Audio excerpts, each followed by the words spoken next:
ครับสวัสดีทุกท่านนะครับต้อนรับทุกท่านครับเข้าสู่สัมมนาออนไลน์ครับทั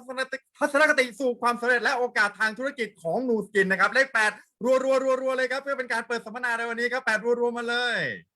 8รัวกันมาเลยครับเปิดสัมมนาในวันนี้นะครับซึ่งในวันนี้นะครับเราได้รับเกียรติอย่างยิ่งเลยนะครับจากวิทยากรระดับตำนานครับของนูสกินจากสหรัฐอเมริกาเลยที่จะมาแบ่งปันทัศนคติสู่ความสำเร็จและประสบการณ์ความสำเร็จให้กับทุกท่านในไลฟ์วันนี้ฟังกันโดยเฉพาะเลยครับโดยต้องบอกว่าโอ้โหเรื่องราวของวิทยากรท่านนี้นั้นสุดยอดมากๆนะครับโดยที่ต้องบอกเลยว่าตั้งแต่ท่านเรียนจบนะครับจากมหาวิทยาลัยเนี่ยท่านเลือกนูสกินครับเป็นอาชีพแรกเป็นอาชีพเดียวเลยนะครับเป็นยานพาหนะสู่ความสำเร็จเลยอันนี้คือไม่นับงานพาร์ทไทม์ที่ท่านทำสมัยเรียนเนาะอาชีพที่ท่านเลือกจริงๆอาชีพจริงๆของท่านเลยก็คือนูสกินครับเป็นอาชีพแรกเลยที่ท่านเลือกนะตั้งแต่ตอนเรียนจบเลยครับและท่านประสบความสำเร็จนะครับในตำแหน่ง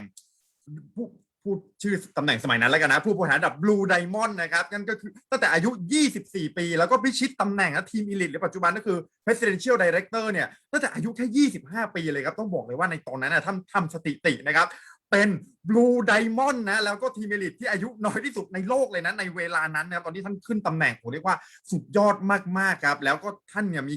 ทัศนคติที่สุดยอดมากๆในการที่ท่านบอกเลยว่าท่านเนี่ยเปิดโหมดตัวเองเป็นโหมดรีครูทนะตลอดเวลานะครับทำให้ท่านประสบความสำเร็จอย่างต่อเนื่องเลยโดยปัจจุบันเนี่ยท่านดำรงตำแหน่งสูงสุดของนูสกินก็คือตำแหน่งทีม Elite หรือ Presidential Director มาแล้วเนี่ยเป็นเวลาถึง31ปีด้วยกันครับแล้วหนึ่งเรื่องที่เป็นไฮไลท์ของท่านเลยนะในช่วงยุคนี้เวลานี้เลยเนี่ยคือท่านสำเร็จอย่างต่อเนื่องแม้กระทั่งตอนที่ท่านเริ่มต้นเนี่ยท่านเป็นคนที่ทำนูสกินนะครับในยุคบุกเบิกแต่ครับยุคนี้เป็นไงเป็นยุคดิจิตอลเป็นยุคโซเชียลมีเดียแต่สิ่งที่ท่านสุดยอดมากเลยคือท่านปรับตัวแบบโอ้โหปรับตัวสอดคล้องกับโลกสอดคล้องกับยุคสมัยได้ตลอดเวลาครับตอนที่ทำออฟไลน์ก็โตพอเป็นยุคของออนไลน์ยุคดิจิตอลท่านก็โตครับเรียกว่าโอ้โหมีการเติบโตอย่างต่อเนื่องตลอดเวลานะนอกจากท่านจะดำรงตำแหน่ง Presidential Director ถึง31ปีแล้วปัจจุบันนะครับท่านยังดำรงตำแหน่ง Circle of Excellence 4 อีกด้วยแล้วบอกเลยว่าโอ้โหท่านให้เกียรติเรามากๆเลยในการรับเชิญมาเป็นวิทยากรในครั้งนี้นะเราก็ตั้งใจจะแบ่งปันประสบการณ์กับทุกท่านมากๆเรียกได้เลยว่าเมื่อคืนที่อเมริกานะเมื่อคืนที่อเมริกาคือเช้าบ้านเราวันนี้นี่แหละ5 ทุ่มครับท่านยังเตรียมนะซ้อมพูดกับซ้อมเพื่อที่จะมาแบ่งปันประสบการณ์ให้กับทุกท่านในวันนี้เลยนะต้องบอกว่าวันนี้โอ้โหท่านเตรียมเนื้อหาแบบสุดยอดจริงๆนะใครเข้าไลฟ์วันนี้โชคดีมากๆเพราะฉะนั้นได้ยินเรื่องราวของท่านแบบนี้แล้วพร้อมจะพบกับตัวจริงของท่านหรือยังครับถ้าพร้อมแล้วเหมือนเดิมครับเอานิ้วชี้จ่อที่เลข8เลยนะครับและขอเรียนเชิญทุกท่านครับพบกับ Presidential Director 31ปีครับและ Circle of Excellence 4 จากสหรัฐอเมริกาครับขอเลข8แบบรัวให้กับคุณลอร่าแคลเฟลตันครับ8รัวเลยและ8รัวต่อเนื่องเลยครับให้กับผู้แปลภาษารับเชิญของเราในวันนี้นะครับ Circle of Excellence 1และ Presidential Director ครับพี่ควอทักษะอรเอกครับ8รัวเลยครับ8รัวเลย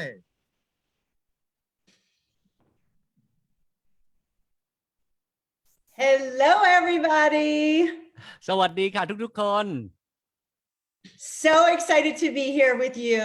and meet all my new friends from Thailand. ก็รู้สึกตื่นเต้นมากๆที่ได้มาอยู่กับทุกคนในวันนี้แล้วก็ได้พบกับเพื่อนใหม่ๆจากประเทศไทยค่ะ I only wish I was there with you in person. If it wasn't for this pandemic, I would love to hug and take a million photos with everyone. But if you invite me back 1 year, I will be there. โอเคก็หวังเป็นอย่างยิ่งนะจริงๆอยากจะไปเจอทุกๆคนจริงๆเลยนะถ้าเกิดไม่เป็นเพราะว่านะช่วงโรคระบาดช่วงนี้นะฉันคงได้เดินทางไปเมืองไทยแล้วได้กอดทุกๆคนได้ถ่ายรูปกับทุกคนเป็นล้านๆรูปเลยนะซึ่งถ้าเกิดยังไงก็ตามเนี่ยก็หวังว่าจะได้รับการเชิญไปเมืองไทยสักครั้งหนึ่งนะหลังจากที่โรคระบาดนี้จบลงไปแล้ว Okay, so I'm going to share my screen with you. So give me just one moment. And let's see, put some glasses on. Let's see, share screen. Give me 1 second and we will get this party started. Okay, slideshow. Here we go. Okay, so again, super excited to be here. I want to share with you really the first moment that I knew Nu Skin was going to become a part of my life forever. ก็อยากจะแบ่งปันให้ฟังนะถึงเส้นทางในธุรกิจนูสกินนะซึ่งได้มาเปลี่ยนแปลงชีวิตของฉันไป It started all the way back in March of 1988. นะก็ทั้งหมดทั้งปวงเนี่ยมันเริ่มต้นเมื่อเดือนมีนาคมปี 2531 I was getting ready to graduate from college and I had no idea what I wanted to do for my life's career. ค่ะตอนนั้นก็เพิ่งกำลังจะเรียนจบจากวิทยาลัยเนาะแล้วก็ยังไม่รู้เลยว่าจะทำอะไร So I went to visit my parents who were living in Florida at the time, and they were already blue diamonds in Nu Skin. นะก็ตอนนั้นก็ได้ไปเยี่ยมคุณพ่อคุณแม่ที่อยู่ที่ฟลอริดาณขณะนั้นเนอะแล้วตอนนั้นคุณพ่อคุณแม่ก็เป็น Blue Diamond อยู่แล้วด้วย And that night they were going to do a present at a Nu Skin meeting. และในคืนนั้นก็กำลังจะทำการนำเสนอในที่ประชุมเพื่อนำเสนอธุรกิจ Nu Skin. And they invited me to come along. คุณพ่อคุณแม่ก็เชิญให้ฉันไปดูด้วยกัน Truth of the matter is, I had no interest in going to a meeting. นะจริงๆแล้วเนี่ยฉันไม่ได้ชอบไม่ได้อยากที่จะไม่สนใจที่จะไปฟังประชุมอะไรพวกนี้เลย But it was in Miami and I love Miami, which by the way, I'm in Miami right now. We have an apartment on the ocean. โอเคก็แต่ว่าสาเหตุที่ยอมไปตอนนั้นเพราะว่าตอนนั้นที่ประชุมเนี่ยมันประชุมกันที่ไมอามี่แล้วฉันก็ชอบไมอามี่มากๆด้วยแล้วก็เป็นสาเหตุที่ว่าทำไมปัจจุบันนี้ฉันถึงอาศัยอยู่ที่ไมอามี่ตอนนี้เลยเนาะแล้วก็ใกล้ๆก็มีทะเลด้วย And as I sat in the meeting, and this photo that you're seeing on the screen is from that meeting. นะก็ตอนที่นั่งอยู่ในที่ประชุมเนอะแล้วก็ตอนนั้นนะแล้วก็นี่ก็เป็นภาพที่มาจากที่ประชุมในวันนั้น You'll even see the original Nu Skin logo on the side. นะก็จะได้เห็นโลโก้เดิมดั้งเดิมของ Nu Skin เลยอยู่ข้างๆ So my parents invited me to speak at the meeting because I spoke Spanish and share with the audience what the Nu Skin business had done for our family. คุณพ่อคุณแม่ก็ขอให้ดิฉันพูดในที่ประชุมวันนั้นนะเพราะว่าอยากจะให้ฉันพรีเซนต์ให้ฟังเป็นภาษาสเปนเนอะแล้วก็ให้เล่าให้ฟังว่าธุรกิจ Nu Skin ได้เปลี่ยนแปลงครอบครัวของพวกเราไปยังไงบ้าง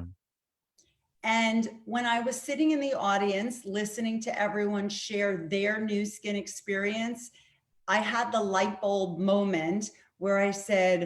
wow, I can see myself doing this. โอเคนะในขณะที่ฉันนั่งเป็นผู้ชมอยู่คนหนึ่งในที่ประชุมนั่นแหละแล้วก็ฟังคนแชร์เรื่องราวเกี่ยวกับธุรกิจ Nu Skin ที่เปลี่ยนแปลงชีวิตของพวกเขาฉันก็เกิดความรู้สึกแบบว้าวขึ้นมาว่าเฮ้ยนี่อาจจะเป็นสิ่งหนึ่งที่เปลี่ยนแปลงชีวิตฉัน I started to think about all the reasons I wasn't excited about a traditional job, and then I started to compare them to Nu Skin, and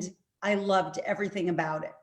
นะแล้วก็เริ่มเปรียบเทียบนะกับงานการทำงานแบบเดิมๆนะเขาแล้วก็เปรียบเทียบกับการทำธุรกิจ Nu Skin เนอะแล้วก็เริ่มหลงรักมัน I loved the flexibility, the ability to be my own boss, and we didn't say boss babes back then, but it was the idea of controlling my future. โอเคก็ฉันชอบความยืดหยุ่นของมันเนอะแล้วก็ชอบความที่ฉันสามารถที่จะเป็นเจ้านายของตัวเองได้ And I left that meeting, and a couple of months later, I put Nu Skin on my graduation cap and never looked back. นะแล้วก็หลังจากที่ผ่านจากการประชุมครั้งนั้นมาไม่เท่าไหร่แล้วสุดท้ายก็ถึงวันสำเร็จการศึกษาเนอะแล้วฉันก็เขียนคำว่า Nu Skin ลงไปที่หมวกปริญญาหมวกรับปริญญาของฉันเลยแล้วฉันก็ไม่มองหันหลังกลับอีกต่อไป But ignore the hair, a lot of hair. อย่าสนใจผมฉันนะตอนนั้น Always a lot. So 2 weeks later, there was a Nu Skin convention. So of course I went to it. นะแล้วก็2 สัปดาห์ถัดจากนั้นมาก็จะมีงานคอนเวนชั่นของ Nu Skin แล้วฉันก็ได้ไปที่งาน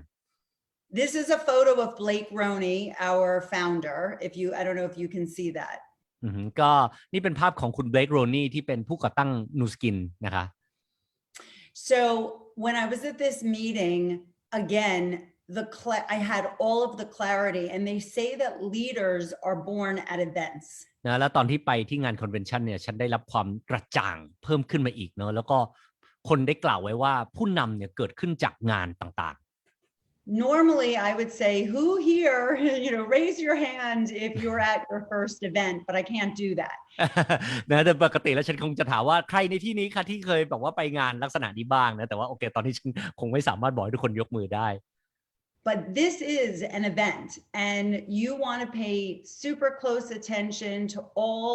the info you get and learn and use this as your inspiration to become a leader at another event. นะแล้วนี่ก็เป็นลักษณะของงานที่คุณจะต้องแบบว่าเข้าไปนั่งฟังแบบใจจดใจจ่อและตั้งใจมากๆเลยนะเพื่อจะได้เรียนรู้จากเพื่อที่จะประสบความสำเร็จในธุรกิจนี้ได้รับแรงบันดาลใจได้รับความรู้ต่างๆ So at this meeting, I will admit I started to, for the first time, have some doubts or some fears. แต่ฉันบอกตรงๆเลยนะว่าตอนที่ฉันไปที่งานเนี่ยฉันเป็นครั้งแรกเลยที่ฉันได้เกิดความรู้สึกลังเลสงสัยแล้วก็ความกลัวขึ้น I started to look around and I didn't see really anyone who looked like me. ฉันมองไปรอบๆนะแล้วก็บอกตรงว่าฉันก็ไม่เห็นใครเลยที่เหมือนกับฉัน There were a lot of men in business suits. นะมีแต่ผู้ชายที่ใส่สูทเต็มไปหมดเลย And everyone seemed very old to me in their 50s. นะแล้วแต่ละคนก็ดูอายุเยอะแล้วด้วยดูอายุ50อัพกันทุกคนเลยตอนนั้น Which you can imagine how that makes me feel now that I'm well into my 50s. ตอนนี้คุณอาจจะเข้าใจความรู้สึกของฉันแล้วล่ะแต่ว่าจริงๆตอนนี้ฉันก็50กว่าแล้วนะ But I started to think, can I really do this? Are people going to take me seriously? ก็ฉันก็เลยเริ่มกลับมาคิดกับตัวเองนะว่าฉันทำได้จริงๆหรือเปล่านะคนจะเชื่อถือฉันหรือเปล่า I have no business experience. I've never had a job before. I just graduated. Are people going to take the info I share and treat it like business? นะฉันไม่มีประสบการณ์ฉันไม่เคยทำงานจริงจังมาก่อนเลยคนจะยอมเชื่อในสิ่งที่ฉันจะแชร์หรือเปล่า And I think we all have doubts. Sometimes we think, am I smart enough? Am I funny enough? Am I, pretty enough? Can I present? เนอะแล้วฉันก็เกิดความลังเลสงสัยว่าเฮ้ยฉันสวยพอหรือเปล่าฉันเก่งพอหรือเปล่าฉันตลกฉันสนุกพอหรือเปล่าฉันนำเสนอได้หรือเปล่า The key is not to let your doubts override your desire. กุญแจสำคัญก็คืออย่าให้ความลังเลสงสัยนั่นน่ะมันอยู่เหนือความปรารถนาของคุณ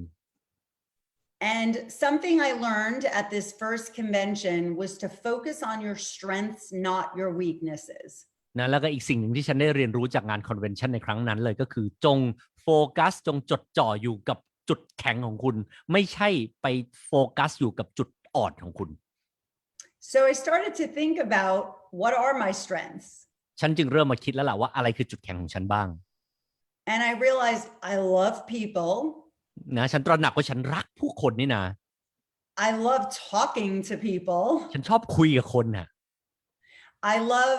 making small talk with strangers, people I don't know, and then turning them into friends. นะฉันชอบคุยกับคนแปลกหน้าคุยชิดชัดกับคนแปลกหน้าแล้วก็แปลงเขาให้กลายเป็นเพื่อนคนหนึ่ง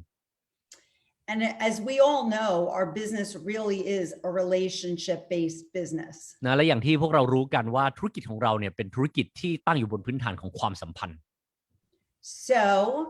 I decided to hit the streets of New York City and start walking and talking. นะแล้วฉันก็เลยเริ่มต้นเดินไปตามท้องถนนในนิวยอร์กซิตี้นะแล้วก็เริ่มเดินไปแล้วก็พูดคุยกับคนไป Now I know this is going to sound crazy, but I'm sharing the story because it is what I did to launch my business. นะนี่อาจจะฟังดูบ้านะแต่ว่าฉันอยากจะเล่าเรื่องนี้เพราะว่านี่คือสิ่งที่ฉันทำจริงๆในการเริ่มต้นทำธุรกิจของฉัน I would walk up to very successful looking business people and stop them and say, "Excuse me, can I ask you a quick question?" ฉันก็จะเดินไปหาคนที่แบบดูประสบความสำเร็จมากๆนะดูสง่าผ่าเผยมากๆเลยแล้วก็หยุดเขาอ่ะแล้วก็บอกว่าขอโทษค่ะขอฉันถามอะไรไวๆคุณสักหน่อยหนึ่งได้ไหม Are you an open-minded business person? คุณเป็นคนที่ใจเปิดทางด้านธุรกิจหรือเปล่าคะ And if they said yes, I said, "Great, because I'm expanding a new business here in New York City." นะแล้วถ้าเกิดเขาตอบว่าใช่ฉันก็จะบอกว่าเยี่ยมเลยค่ะเพราะว่าตอนนี้ฉันกำลังจะขยายธุรกิจของฉันในนิวยอร์กซิตี้ And I would love to introduce it to you and show you how you can learn to supplement and diversify your income. นะแล้วฉันอยากจะแนะนำให้คุณรู้จักเลยแล้วก็บอกวิธีการในการที่คุณจะสามารถที่จะหารายได้เสริมจากธุรกิจได้ Now, some people said sure because I spoke so fast. They didn't know what I was saying, but then I asked for their business card, so they gave me their business card. โอเคแล้วคนส่วนใหญ่ก็จะตอบว่าโอเคได้นะเพราะว่าโดยมากเนี่ยคือเนื่องจากฉันเป็นคนที่ค่อนข้างพูดเร็วนะเขาอาจจะฟังที่ฉันพูดไม่ค่อยทันหรอกคนก็จะตอบว่าได้เลยแล้วก็ยังไงก็ตามเนี่ยฉันจะขอนามบัตรของเขาแล้วฉันก็จะมีนามบัตรของเขาอยู่ในมือ And I called them the next day and immediately followed up and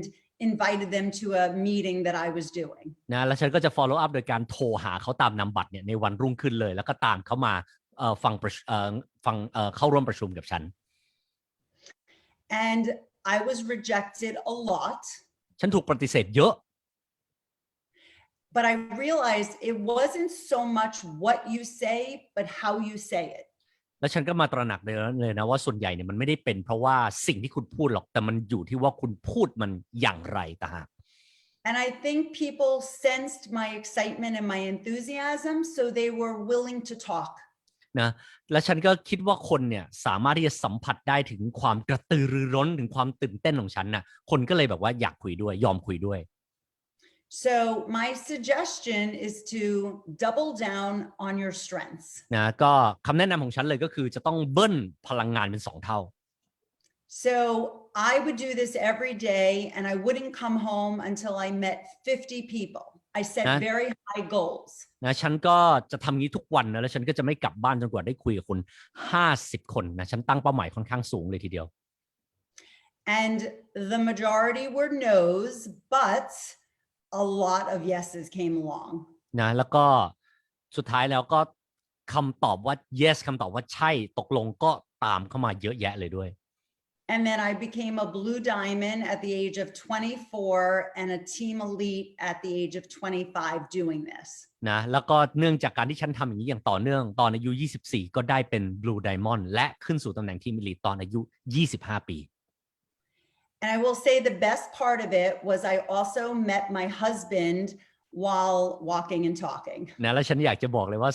ส่วนที่ยอดเยี่ยมที่สุดเลยก็คือว่าตอนที่ฉันเบิร์นไปคุยไปเนี่ยมันเป็นโอกาสที่ทำให้สุดท้ายฉันได้เจอสามีในอนาคตของฉันณขณะนั้นด้วย He couldn't give me his card fast enough. ก็ควักนำบัตรให้อย่างไวเลย So, but I always say that it's not so easy being married to me, a walker and talker. นะฉันก็จะบอกว่าจริงๆมันก็ไม่ง่ายนักหรอกนะในการที่จะแต่งงานกับฉันที่เป็นนักเดินไปพูดไปคนนี้เนี่ย I meet people on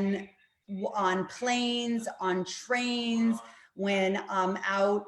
shopping everywhere. นะฉันพบปะกับพูดคุยกับผู้คนไม่ว่าจะบนเครื่องบินบนรถไฟไม่ว่าจะช้อปปิ้งอยู่ไม่ว่าจะอยู่ที่ใดก็ตาม I feel badly. They're doing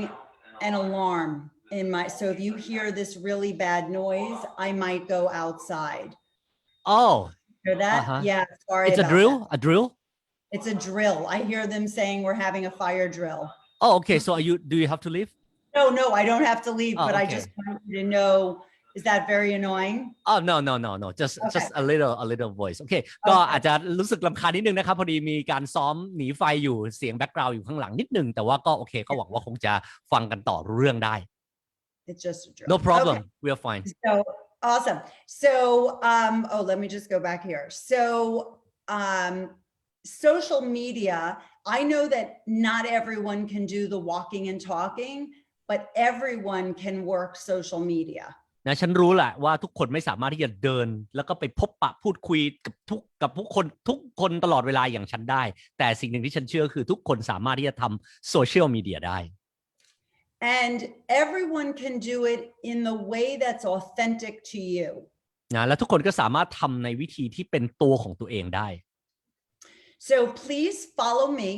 on Facebook and Instagram so that I can learn how you do the business and you can learn how I do the business. นะดังนั้นแล้วเนี่ยก็ขอเชิญเลยนะให้มาติดตามฉันใน Facebook แล้วก็ใน Instagram ที่ขึ้นอยู่ตรงนี้เพื่อให้เนี่ยคุณสามารถที่จะเรียนรู้วิธีการทำธุรกิจของฉันได้และฉันก็จะสามารถเรียนรู้วิธีการทำธุรกิจของคุณได้ด้วยเช่นกัน So you might even take a video of this and then tag me and then I'll share it. But it shows that you're growing your international business in the middle of a pandemic. เนาะคุณอาจจะถ่ายวิดีโอขณะที่เรากำลังคุยอยู่นี่ก็ได้นะแล้วคุณก็อาจจะแชร์ออกไปแล้วก็แท็กชื่อฉันด้วยอย่างน้อยมันทำให้คนเห็นเลยนะว่าคุณกำลังสร้างธุรกิจข้ามชาติในช่วงที่กำลังเกิดโรคระบาดตอนนี้ขึ้นอยู่ได้ So everyone who's been doing social media knows that the business is the ability to share information is really more the majority of what you share on social media should be your personal life and the things that you love. โอเคก็คนที่อยู่ในโซเชียลมีเดียเนี่ยก็จะรู้นะว่าคนที่ทำเล่นพวกโซเชียลมีเดียต่างๆเนี่ยเป็นการสิ่งที่เขาจะทำคือเขาจะแบ่งปันชีวิตส่วนตัวของเขาอะ And then you can put some new skin into your stories and on your posts, and people will get excited about it because they know you're excited about it. นะแล้วก็คุณก็สามารถที่จะลงเรื่องราวเกี่ยวกับนูสกินในเรื่องราวของคุณในโพสต์ต่างๆของคุณได้แล้วก็มันทำให้คนเห็นนะว่าคุณกำลังตื่นเต้นกับเรื่องนี้มากจริงๆอ่ะแล้วเวลาที่คุณตื่นเต้นกับเรื่องไหนเขาก็จะตื่นเต้นตามคุณไปด้วย But again, remember, our business is a relationship-based business. แต่อีกครั้งจงจำไว้เลยนะครับว่าธุรกิจเราเป็นธุรกิจที่ตั้งอยู่บนพื้นฐานของความสัมพันธ์ So I meet a lot of people on social media by following people who share common interests to me. ก็ดังนั้นเนี่ยฉันพบปะกับผู้คนในโซเชียลมีเดียมากมายเหลือเกินนะแล้วฉันก็เป็นเพื่อนกับคนที่ฉันจะมีความสัมพันธ์กับคนที่มีความสนใจในเรื่องใกล้ๆกันกับฉัน Now I have a lot of new team elites who are building the business all on social media who are in their 20s and 30s and 40s. โอเคนะฉันก็จะมีทีมลีดใหม่หลายคนมากเลยนะที่ทำธุรกิจจากโซเชียลมีเดียนะโดยมากจะอยู่ในวัย20กว่า30กว่า40กว่าราวๆนี้ And 50s, 60s, 70s and 80s. นะแล้วก็ยังมี50กว่า60กว่า70กว่า80กว่าก็มีด้วยเหมือนกัน Everyone can do it. Again, you just have to do it in the way that represents you. จริงๆทุกๆคนใครๆก็ทำได้ทั้งนั้นเพียงแต่คุณจะต้องทำในวิธีที่มันเป็นตัวตนของคุณ Great. And the other thing that I love about social media is that there's a never-ending amount of people to talk to because you can always follow new hashtags and join groups on Facebook. โอเคนะแล้วก็สิ่งหนึ่งที่ฉันได้เรียนรู้เกี่ยวกับการทำโซเชียลมีเดียเลยก็คือว่าคุณจะเข้าถึงผู้คนได้โดยไม่จำกัดเลยโดยการติดตามพวกแฮชแท็กต่างๆเนอะแล้วก็รวมถึงการเข้ากลุ่มต่างๆที่อยู่ในโซเชียลมีเดีย And one of the things that I suggest if social media is new to you or uncomfortable for you สิ่งหนึ่งที่ฉันจะแนะนำเลยนะถ้าเกิดโซเชียลมีเดียยังเป็นสิ่งหนึ่งที่ยังใหม่สำหรับคนบางคนอยู่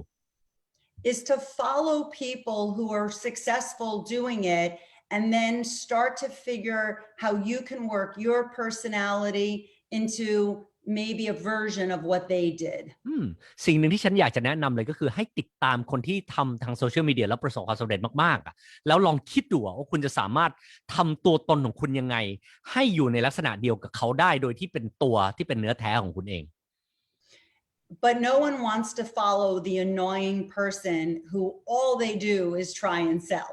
นะแต่ว่าไม่มีใครหรอกที่อยากติดตามคนที่แบบว่าน่ารำคาญมากๆตรงที่ว่าคนประเภทที่บอกว่าอยากจะขายของตลอดเวลาไม่มีใครอยากติดตามหรอก So I always suggest that you look at your social media and ask yourself this.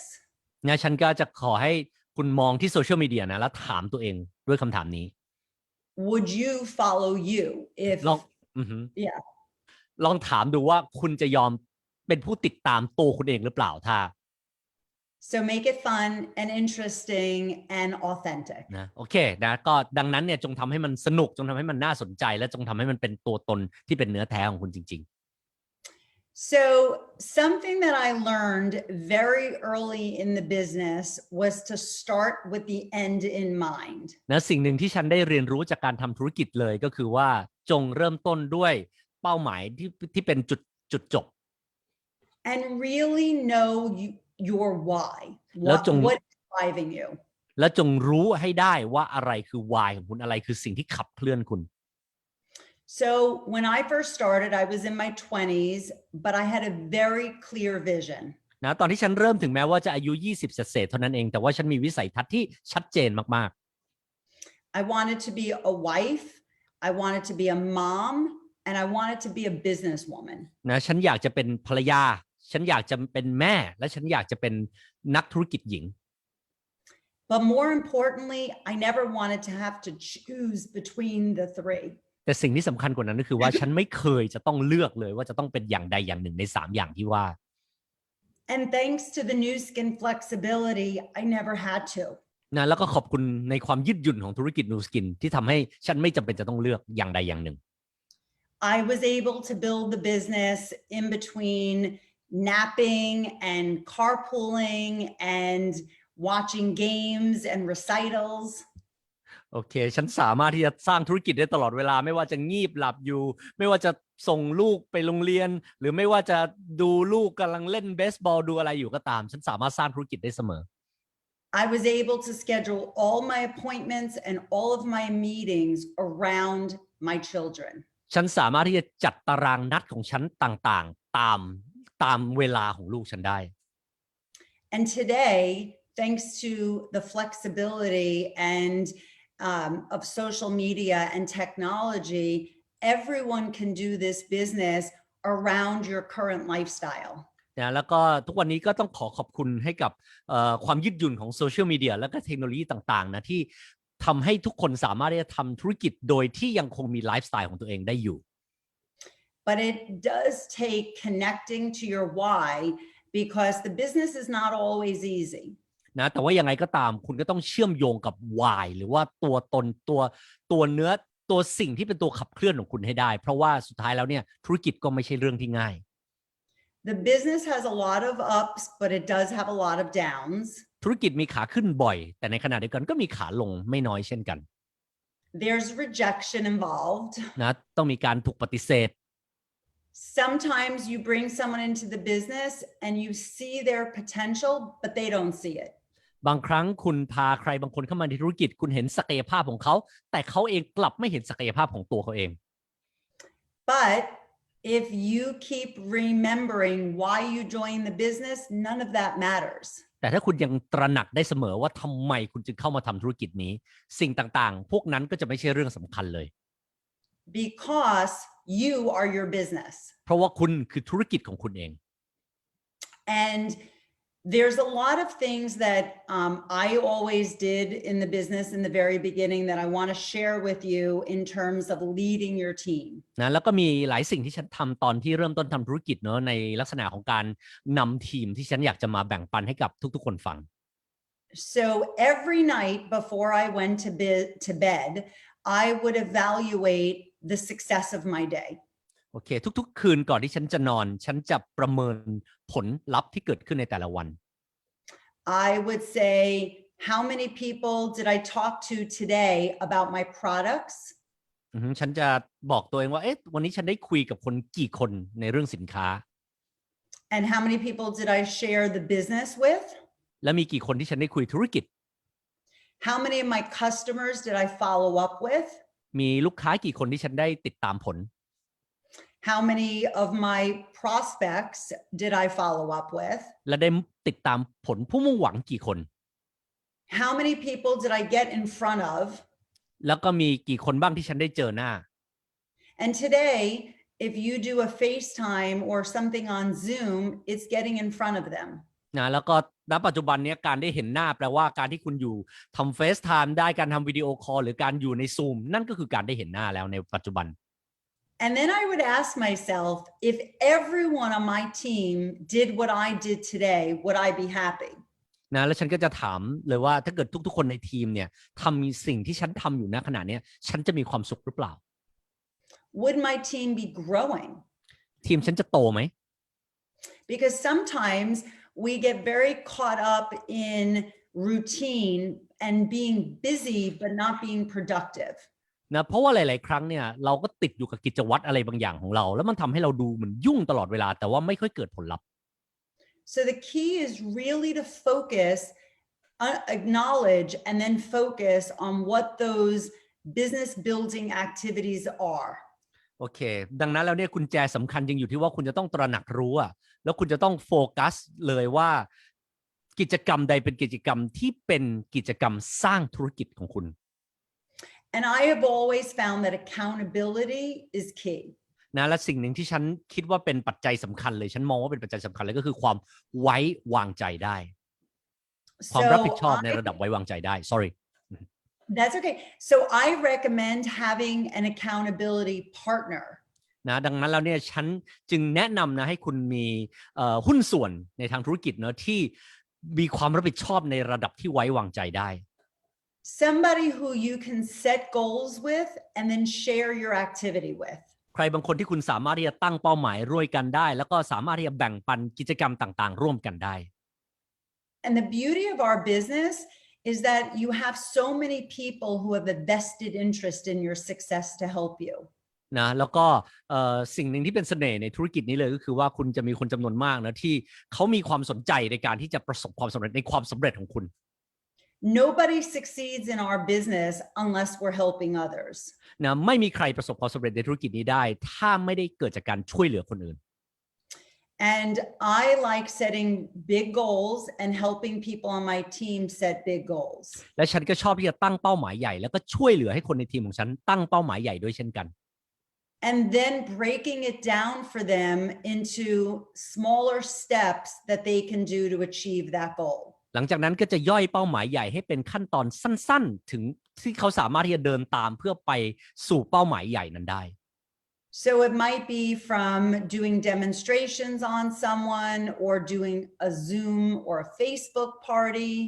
นะอาจจะเป็นการทำสาธิตให้กับใครดูหรืออาจจะเป็นการทำจัดปาร์ตี้ผ่าน Facebook ผ่าน Zoom And setting goals for how many people you're going to reach out to every single day. นะแล้วก็ตั้งเป้าหมายว่าคุณจะเข้าถึงคนให้ได้สักกี่คนในแต่ละวัน And then I recommend adding up your daily accountability to figure out what you're doing weekly and then monthly. นะแล้วก็หลังจากนั้นอยากให้เซตเลยว่าคุณทำอะไรรายสัปดาห์แล้วก็รายเดือนบ้าง Numbers do not lie. ตัวเลขไม่เคยโกหกใคร They tell the truth. So you can often see if your business is growing, what was the activity you did. นะดังนั้นแล้วหลายๆครั้งคุณสามารถที่จะบอกได้ว่าถ้าเกิดธุรกิจคุณกำลังโตคุณทำกิจกรรมอะไรไปบ้าง And often when it's not, if you look at the numbers, you'll see exactly what you need to increase. นะแล้วถ้าเกิดธุรกิจมันไม่โตคุณมองตัวเลขคุณก็จะรู้เลยว่าคุณจำเป็นจะต้องเพิ่มงานในส่วนไหน Whether it's talking to more people or trying to add more friends on Facebook or follow more people on Instagram. ไม่ว่าจะเป็นการพูดคุยกับคนให้มากขึ้นหรือว่าติดตามคนใน Facebook ใน Instagram ให้มากขึ้น Expanding your audience is really important. การขยายกลุ่มผู้ติดตามของคุณการขยายกลุ่มเป้าหมายของคุณเป็นเรื่องที่สำคัญมาก Great. And from that, you'll wind up with a lot of people very interested in your product. So on Instagram, you might see me showing my Lumi. แล้วสุดท้ายคุณก็จะจบลงด้วยการที่มีคนติดตามที่สนใจในสิ่งที่คุณทำอยู่นะดังนั้นถ้าเกิดคุณติดตามฉันใน Instagram คุณก็จะเห็นว่าฉันโชว์ Lumi Spa Last night, I did a little story on Instagram saying I was preparing my skin for today for my talk in Thailand. เมื่อคืนฉันก็ได้แบ่งปันเรื่องราวใน Instagram นะว่าฉันกำลังเตรียมผิวหน้าของฉันสำหรับการพูดให้กับชาวไทยได้ฟังกัน And then I also showed Boost. I don't know, do you have Boost yet? No, not yet. และฉันก็โชว์แสดงตัวนี้ด้วยเหมือนกันอีกตัวหนึ่งที่ตอนนี้ยังไม่เข้าเมืองไทยนะคะ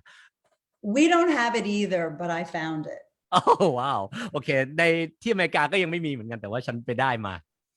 I traveled to Canada. ฉันไปเอามาจากแคนาดา So, but it shows the excitement and the enthusiasm for the products. นะมันแสดงให้เห็นถึงความตื่นเต้นนะแล้วก็ความกระตือรือร้นในสินค้า And I woke up this morning to 2 friends asking me more about Lumi. นะเมื่อเช้าฉันตื่นขึ้นมาแล้วก็มีเพื่อน2 คนน่ะมาถามฉันเกี่ยวกับอยากขอข้อมูลเพิ่มเติมเกี่ยวกับตัว Lumi Spa They've seen me do it so many times, but sometimes it's just, you have to catch them at the right time. นะบางครั้งเนี่ยคือจริงๆฉันทำมาตั้งหลายครั้งแล้วนะแต่ว่าบางครั้งเนี่ยมันก็เป็นจังหวะเวลาที่เหมาะสมสำหรับบางคน And I have found some of my best new brand reps have come just because they saw me doing Lumi on social media, then became a customer, then became an affiliate. นะก็หลายๆครั้งเลยที่ฉันได้ BR ที่แบบสุดยอดที่เก่งที่สุดมาจากการที่เขาเห็นฉันทำ Lumi Spa ในโซเชียลมีเดียแล้วหลังจากนั้นเขาก็กลายมาเป็นลูกค้าแล้วก็กลายมาเป็นผู้แทนจำหน่าย Great. So a lot of people ask me, how do I stay so motivated 33 years after joining Nu Skin? นะหลายๆคนก็ถามฉันเลยว่านี่อยู่ในธุรกิจหนูกินมาตั้ง33 ปีแล้วอ่ะทำยังไงถึงรักษาไอ้แรงบันดาลใจรักษา motivation ได้ตลอดเวลาเลยเนี่ย 33 years. That makes me 33 ปี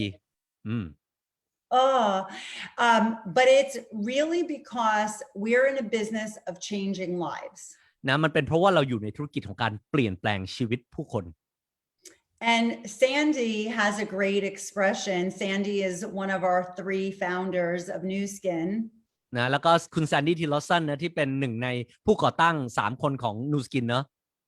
And she has a beautiful expression called motivated by love. นะมีคำกล่าวคำหนึ่งที่ใช้คำว่าได้รับแรงบันดาลใจจากความรักขับเคลื่อนด้วยความรัก And we have learned through this that great things happen when you are motivated to help others. นะแล้วเราก็เลยเรียนรู้เลยว่าสิ่งยิ่งใหญ่ต่างๆเนี่ยมันเกิดขึ้นเวลาที่เราได้รับแรงบันดาลใจให้ช่วยเหลือผู้คนอื่น So in the beginning, when I was in my 20s, obviously I was motivated by things that would impact me. นะตอนที่ฉันอายุ20ต้นๆเนี่ยฉันขับเคลื่อนฉันได้รับแรงบันดาลใจจากสิ่งที่จะมีผลกระทบกับตัวฉัน But I quickly realized that if I focused on helping others achieve what they wanted, I would also get where I wanted to go. นะแต่ว่าหลังจากนั้นฉันก็ตระหนักรู้ได้อย่างรวดเร็วเลยว่าถ้าเกิดฉันช่วยให้คนอื่นได้ในสิ่งที่เขาต้องการสุดท้ายฉันก็จะได้ในสิ่งที่ฉันต้องการด้วยเหมือนกัน So for example, if your goal is to be a Ruby, oh, well, actually you call it different names. Not It's okay. Ruby. Okay. โอเค อย่างเช่นสมมติว่าถ้าเป้าหมายของคุณอยากเป็น Ruby Yeah, then you want to help 4 people become a brand representative. ดังนั้นคุณก็จะอยากช่วยคน4 คนให้เขากลายเป็น BR And it's the same with every single level. If you put your focus on helping other people achieve a very exciting pin title, then you will also rise in your title. นะโอเคดังนั้นแล้วเนี่ยมันก็เช่นกันนะเวลาที่คุณช่วยให้คนเขาได้ในตำแหน่งในพินไทเติลที่เขาต้องการเนี่ยสุดท้ายคุณก็จะเติบโตขึ้นไปสู่พินไทเติลหรือว่าตำแหน่งที่คุณต้องการด้วยเช่นกัน I also love that the Nu Skin culture has always been about giving back to our local communities. นะฉันก็ชอบอีกอย่างหนึ่งที่วัฒนธรรมของธุรกิจเนี่ยเป็นการให้กลับคืนไปสู่สังคม And it really speaks to the culture of Nu Skin as a company. นะแล้วมันก็เป็นการพูดถึงวัฒนธรรมขององค์กรในฐานะที่เป็นบริษัทจริง It has been a part of Nu Skin since the very beginning. ๆมันเป็นส่วนหนึ่งของ Nu Skin ตั้งแต่ก่อตั้งเลย So I am personally very motivated by our Nourish the Children program. ฉันได้รับแรงบันดาลใจอย่างยิ่งเลยจากโปรแกรม Nourish the Children ของ Nu Skin And I know Thailand has had a huge impact with the Children's Heart Fund. นะแล้วฉันก็รู้ด้วยว่าเมืองไทยก็ได้สร้างผลกระทบที่ยิ่งใหญ่เลยนะจากโครงการผ่าตัดหัวใจเด็ก But to know that as we all become more successful and we all share our Nu Skin products with the world, we're also making such a big difference for people less fortunate than we are. เนอะแล้วก็การที่คุณได้แบ่งปันเรื่องราวพวกนี้การที่คุณได้แบ่งปัน Nu Skin ให้กับคนทั่วโลกเนี่ยคุณกำลังให้โอกาสกับคนที่เขามีโอกาสน้อยกว่าคนอื่นอยู่ So for me, I have this mindset now of paying it forward. นะตอนเนี้ยฉันก็เลยมี mindset หรือว่ามีทัศนคติของการให้ออกไป And for me, that's what keeps me so motivated 33 years after joining. และนี่ก็คือปัจจัยที่ทำให้ฉันมีแรงบันดาลใจมีแรงฮึดตลอดเวลา 33 ปีที่ผ่านมา So you may be thinking, why new skin? Why now? 3 decades after the company first started. แล้วตอนเนี้ย30 ปีหลังจากที่บริษัทก่อตั้งมาแล้วตอนนี้คุณอาจจะมาตั้งคำถามนะว่าแล้วทำไมยังเป็นนูสกินและทำไมต้องเป็นตอนนี้อยู่ I am going to say confidently that we have never been at a better time than right now. นะฉันจะบอกด้วยความมั่นใจอย่างยิ่งเลยว่าช่วงเวลานี้เป็นช่วงเวลาที่ดีที่สุดไม่มีช่วงเวลาไหนจะดีไปกว่าตอนนี้แล้ว There are so many trends that Nu Skin is perfectly positioned in front of. นะตอนนี้นูสกินได้อยู่ในเทรนด์ที่แบบยอดเยี่ยมมากๆหลายเทรนด์เลย So for starters, everyone is interested in a side gig or a side hustle. นะก็ตอนนี้ทุกๆคนกำลังสนใจที่จะมีอาชีพเสริม Right now, because of the way the world is, everyone is also interested in having something flexible. นะแล้วตอนนี้ด้วยวิถีของโลกที่เป็นอยู่ตอนนี้คนก็ให้ความสนใจในสิ่งที่มันยืดหยุ่น And the fact that we can show people how to build a business on a cell phone is amazing. นะแล้วก็การที่เราสามารถแสดงให้คนเห็นได้ว่าเราสร้างธุรกิจจากโทรศัพท์มือถือได้เนี่ยนี่เป็นเรื่องที่ยอดเยี่ยมมากๆเลย And how they can build the business around their family,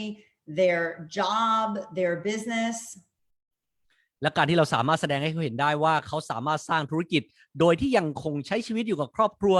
ในการทำในสิ่งต่างๆที่เขายังคงทำอยู่เขาก็สามารถสร้างธุรกิจไปด้วยได้เนี่ย Skincare and self-care and health, you're taking care of your inside, are also trends that have never been bigger. นะการดูแลผิวเองการดูแลสุขภาพเองเนี่ยก็ยังคงเป็นเทรนด์มันเป็นเทรนด์ที่มันช่วงเวลานี้เป็นช่วงเวลาที่ยอดเยี่ยมที่สุดสำหรับเทรนด์นี้ When I first started Nu Skin, people really were only talking about anti-aging as they were older. นะตอนที่ฉันเริ่มต้นทำธุรกิจนูสกินใหม่ๆเนี่ยเวลาคนจะพูดถึงเรื่องการต่อต้านความชราเนี่ยก็จะพูดถึงต่อเมื่อเวลาที่เขาแก่ But today, I find even the 20-year-olds are interested in starting anti-aging much earlier. นะแต่ว่าตอนนี้ฉันเห็นเลยว่าแม้กระทั่งเด็กอายุวัย20 กว่าเนี่ยก็เริ่มสนใจในการต่อต้านความชราแล้ว So we capture the entire age range of the market. ดังนั้นจึงแปลว่าเราสามารถที่จะจับกลุ่มเป้าหมายได้ทุกช่วงอายุเลยในตลาด And again, because of all the research, we know the importance of taking care of ourselves from the inside out. นะแล้วก็ด้วยงานวิจัยต่างๆที่เรามีมันเลยทำให้เรารู้วิธีการในการที่จะดูแลตัวเองจากข้างในออกสู่ภายนอก And Nu Skin is truly the only company out there that is leading in both health and wellness and skincare and beauty. นะแล้วนูสกินก็จะเป็นหนึ่งเดียวในโลกเลยนะที่สามารถที่เป็นผู้นำได้ทั้งในเรื่องของการดูแลผิวพรรณเองและการดูแลสุขภาพ And what I love about that is everyone can focus on the product line that interests you the most. นะและสิ่งที่ฉันรักมากๆเกี่ยวกับเรื่องนี้เลยก็คือทุกคนก็สามารถที่จะไปโฟกัสไปจดจ่ออยู่กับไอ้ลายของผลิตภัณฑ์ที่เขาชอบอ่ะ And then people come in and they get exposure to all the products. นะแล้วคนก็เข้ามาแล้วเขาก็สามารถที่จะได้เจอกับผลิตภัณฑ์ทุกชิ้น So it's really never ending. ดังนั้นมันจึงไม่มีวันจบสิ้นเลย And then you add in the advances in technology and communication. นะหลังจากนั้นคุณก็เพิ่มเสริมเข้าไปด้วยการพัฒนาการทางด้านการสื่อสารและก็ทางด้านเทคโนโลยีต่างๆ And it makes the ability to build this business so much simpler. นะแล้วก็มันซึ่งสิ่งเหล่านี้ก็ทำให้ความสามารถในการที่จะสร้างธุรกิจเนี่ยมันเป็นไปได้ง่ายขึ้นอีกเยอะเลย When I first joined Nu Skin, 3 years after, we opened up Hong Kong. นะตอนที่ฉันเริ่มต้นทำธุรกิจนูสกินใหม่ๆหลังจากนั้นทำไปได้สัก3 ปีก็เปิดที่ฮ่องกง And I was newly married, but I wanted to build a business in Hong Kong. ตอนนั้นฉันเพิ่งแต่งงานเลยแต่ฉันก็อยากที่จะสร้างธุรกิจในฮ่องกง So I said to my husband, I'm going to Hong Kong. ดังนั้นฉันจึงบอกสามีเลยว่าฉันจะไปฮ่องกง And he said, but you don't know anyone in Hong Kong. แต่สามีก็ตอบว่าก็คุณไม่รู้จักใครเลยนะในฮ่องกงเนี่ย And of course, I said, that's okay. I'll find people. I'll meet โอ people. เคฉันก็บอกไปว่าไม่เป็นไรเดี๋ยวฉันยังไงฉันก็จะหาคนได้ฉันก็จะไปเจอผู้คนเนี่ยแหละ And so I went to Hong Kong. ฉันก็เลยไปฮ่องกง He came too. เขาก็ไปด้วย But today I am visiting all of you in Thailand and I didn't fly there. นะแต่ว่าตอนเนี้ยวันนี้เลยฉันกำลังเจอพวกคุณในประเทศไทยอ่ะโดยที่ฉันไม่ต้องบินไปอ่ะ So to me, nothing replaces face to face. นะ Nothing. โอเคแต่ว่ายังไงก็ตามสำหรับฉันแล้วเนี่ยไม่มีอะไรที่จะมาทดแทนการเจอกันแบบต่อหน้าต่อตาได้ But technology really can enhance that and speed things up. นะแต่ว่าเทคโนโลยีมันสามารถที่จะช่วยพัฒนาตรงนี้ขึ้นมาได้แล้วมันก็ทำให้อะไรต่างๆมันเกิดขึ้นอย่างรวดเร็วขึ้น So again, I do want to come to Thailand. โอเคอีกครั้งหนึ่งนะฉันอยากไปเมืองไทยจริงๆนะ So why now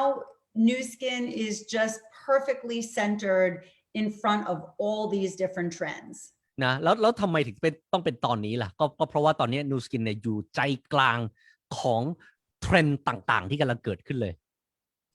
So know your why, know your goals, set your goals, and really find an accountability partner. นะโอเคดังนั้นแล้วเนี่ยจึงต้องรู้ว่า why ของคุณหรือว่าแรงขับเคลื่อนของคุณคืออะไรแล้วจงรู้เป้าหมายของคุณและตั้งเป้าหมายของคุณแล้วก็หาหุ้นส่วนที่